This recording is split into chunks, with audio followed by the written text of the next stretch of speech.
আজকে যে সমস্ত হিন্দু ভাইয়েরা মুসলমানদের জিহাদের কোরআনের কিতালের সমালোচনা করেন, কিতালের আয়াত দিয়ে দিয়ে সোশ্যাল মিডিয়া অপপ্রচার করেন যে ইসলাম সন্ত্রাসের ধর্ম, ইসলামের পাতায় পাতায় কেবল যুদ্ধের কথা আছে, যারা আপনারা বলেন গীতা পাঠ করেন, গীতা, আমি মুসলমান, আমি যেমন কোরআন পাঠ করি, আমি আপনাদের সম্পর্কে জানার জন্য গীতা পাঠ করি।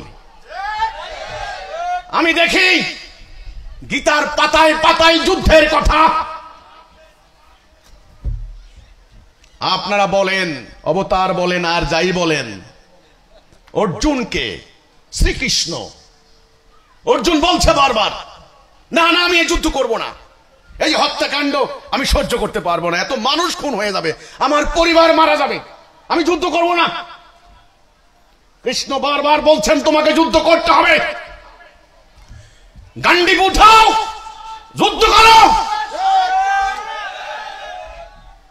আপনারা সেই গীতায় বিশ্বাসী, সেই গীতার অনুসারী হিন্দুরা কি করে কোরআনের যুদ্ধনীতির সমালোচনা করতে পারেন? আজকে ভারতের সেনাবাহিনী 1.5 মিলিয়ন, 15 লক্ষ সৈন্য ভারতের, কিসের জন্য? মুড়ি মুকড়ি খাওয়ার জন্য? যুদ্ধের জন্য। অ্যাটম বোমা বানিয়েছেন প্রায় 250, কিসের জন্য? আপনাদের 6 থেকে 8,000 ট্যাঙ্ক, কিসের জন্য? যুদ্ধ বিমান হাজার হাজার, কিসের জন্য? তো আপনারা যুদ্ধ করবেন, আপনাদের গীতায় অনুপ্রাণিত করবে, আপনাদের শ্রীকৃষ্ণ মহাশয় যুদ্ধের অনুপ্রেরণা দিবেন, আর আমাদের আল্লাহ রাব্বুল আলামিন আমাদের ইজ্জত রক্ষার জন্য, আমার ঈমান রক্ষার জন্য, আমার মাটি রক্ষার জন্য, আমার দেশ রক্ষার জন্য, আমার ধর্ম রক্ষার জন্য আমি যদি যুদ্ধ করতে যাই, আমাকে জঙ্গি সন্ত্রাসী কেন বলবেন?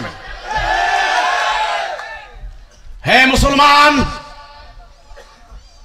তোমরা যদি অন্যায় না করো, তোমরা যদি আইন ভঙ্গ না করো, মানবাধিকার লঙ্ঘন না করো, সাম্প্রদায়িক হামলা না করো, অযৌক্তিক অনর্থক কর্মকাণ্ড না করো, উগ্রবাদী কর্মকাণ্ড না করো, তবে তাহলে তোমরা ন্যায়ের পথে লড়াই করার জন্য প্রস্তুত হও।